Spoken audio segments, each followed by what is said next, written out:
Nous sommes ici au lieu dit, qui porte le nom encore aujourd'hui sur les cartes, la baie de l'Espérance.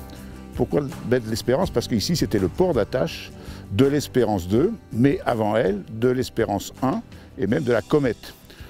Ces barques étaient exploitées par la famille Boki, dont les habitations étaient juste à côté.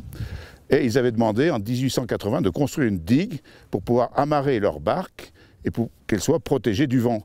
Car ici, on est sur une pointe qui avance au milieu du lac. C'est une pointe qui est extrêmement ventée. Alors l'intérêt des briques, c'est qu'ils avaient une capacité de transport assez élevée. Ils pouvaient transporter jusqu'à 40 tonnes. L'intérêt aussi de ces bateaux, c'est qu'ils étaient pontés et que le chargement se faisait en pontée et non pas à fond de cale. Donc la manutention était beaucoup plus simple.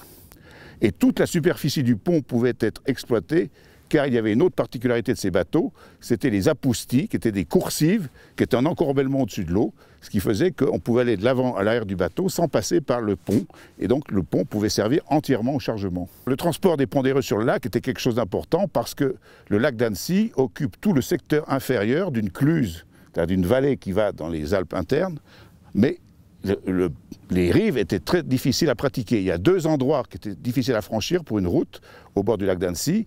C'est au bord du petit lac à Angron, où le rocher tombe à pic.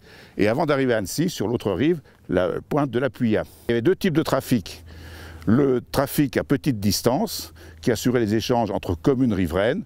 C'était le fourrage, les raisins au moment des vendanges, le bois, le charbon éventuellement, mais en petite quantité.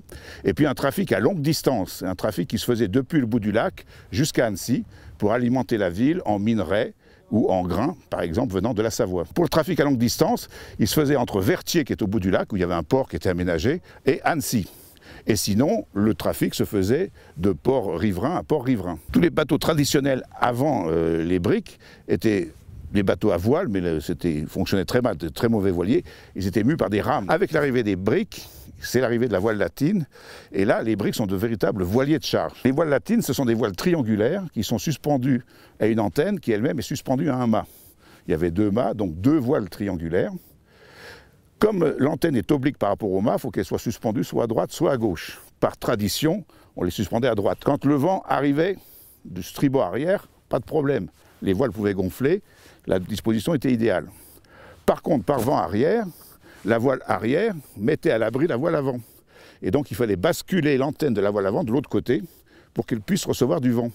Ce qui fait que le bateau, vu de l'arrière, avait des voiles qui dessinaient comme des oreilles. C'était la disposition dite en oreille.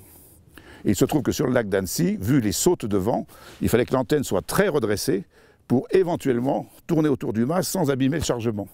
Et cette disposition avait été appelée disposition dite en oreille d'Annecy. Par contre, on ne pouvait pas remonter au vent, c'est impossible. Alors c'était assez difficile. Alors il y avait sinon soit le halage, soit l'étire, c'est-à-dire une grande perche qui permettait de pousser le bateau. On se mettait du côté opposé au vent, mais ça pouvait marcher que par petits fonds. Soit alors, à certains moments, on a eu recours au service d'un remorqueur. Espérance 2 a été lancée en 1911 et a cessé son activité en 1930. L'entretien d'Espérance 2 ne devait pas être très suivi, très poussé, puisque c'était la barque dite à panade, du surnom plutôt de celui qui l'exploitait.